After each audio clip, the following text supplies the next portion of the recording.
It's Abby ADOS Cosplay here, answering the questions that I don't know why you're asking about the Samus. So, just as a disclaimer, I made the Samus with no particular tutorials. I didn't do the normal route of, let's research all the armor, let's, get expensive materials and do fancy things. I just was kind of like, what do I know how to do? Because I'd never done armor before this. So, it's a lot of blood, sweat, and tears, and a lot of help from a lot of wonderful people, especially Patrick, who's manning the camera now. Hi, Patrick. And, so a lot of you had some questions about what I used, and I'd just like to say most of it is craft foam. The whole suit of armor took almost 200 hours, and 2 or 3 people, I say or 3 because my sister helped here and there, but I mean she helped a lot, Rachel did. But a lot of it is actually made out of straight up craft foam. Like, the main bodice is craft foam with like material spread over it, and it kind of looks really bad on the inside. I did not make this to compete in. This is not a costume contest costume. This is a dream contest, or a dream costume that I wanted to do and decided why not. The whole thing after paint cost maybe $200, about 200 hours of work though. But the first question that Dan Reed asked is, I'm interested to know about the visor. It seems green in the picture. How did you achieve this, or is it just how it appears in the photos?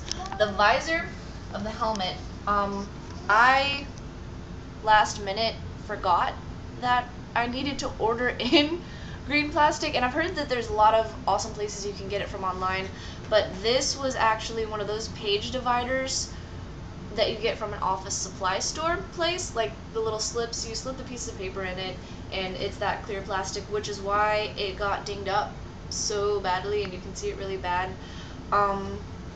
Let's see here. And did you build the helmet from scratch, or is it built into an existing motorcycle helmet? No, this was actually a softball helmet.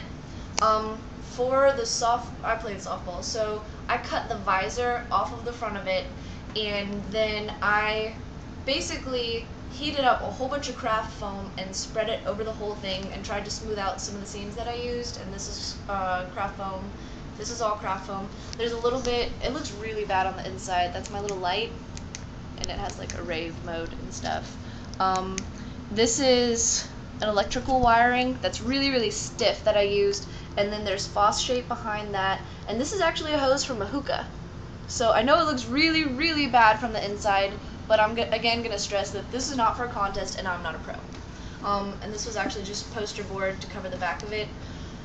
Which is the related question is Zachary Hobbs asked, I want to see what kind of material you used because I'd like to get some to make a helmet for myself. Okay, the most important parts that I did was this was craft foam melted around phosphate, and phosphate is kind of, it's like felt that you melt down using like an iron or a heat gun, and it hardens, and then I covered that in craft foam to make it smooth. And so these are all individual, you know, like little layers of craft foam, and all of the seams I smoothed with it was like caulk, like plumbing caulk, and then everything was covered in Mod Podge, which brings me to Allison Thomas's question.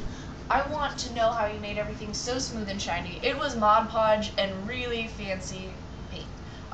Rust-Oleum has a paint for steel, and that just gives it like that gloss. Like, this is Rust-Oleum. All of the smaller armor pieces are Rust-Oleum, and I think, except for the cannon, I used Rust-Oleum. The cannon, which I'm not going to show you because it got crushed. A lot of my stuff got crushed because I stored it wrong, and my parents decided to put stuff on top of it, which makes me really sad because I've got to redo almost all of it before MomoCon. But this is all craft foam that you can just melt down, and you can see I've got the little lights on the inside because it's still like, you could press it enough to do that with it. This is craft foam.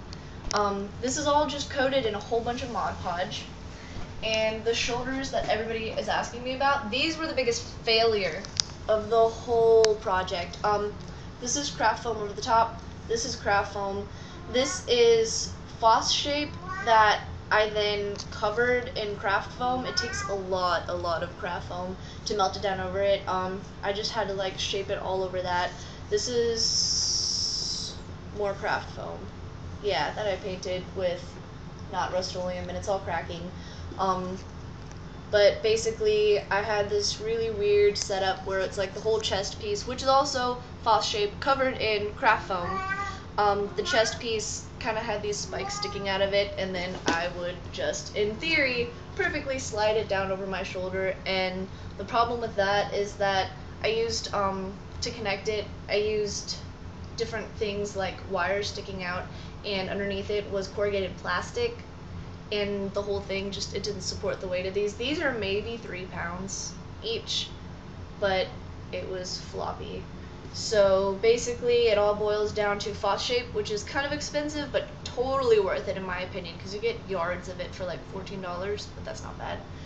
Craft foam, and a lot of LED lights, and definitely a lot of help from people. So I'd like to give a shout out to my wonderful boyfriend Patrick, who helped. He did all the painting for me, pretty much all of it. He did a lot of the smooth work. He did a lot of the labor. He basically got me everything I needed. I'd also like to give a shout out to Rachel, my sister, and my armor handlers, Katie and Jay. And that's all I've got to say. Tune in for my next video. Check me out on Facebook, Abby, ADOS Cosplay on Facebook. Alright, thank you.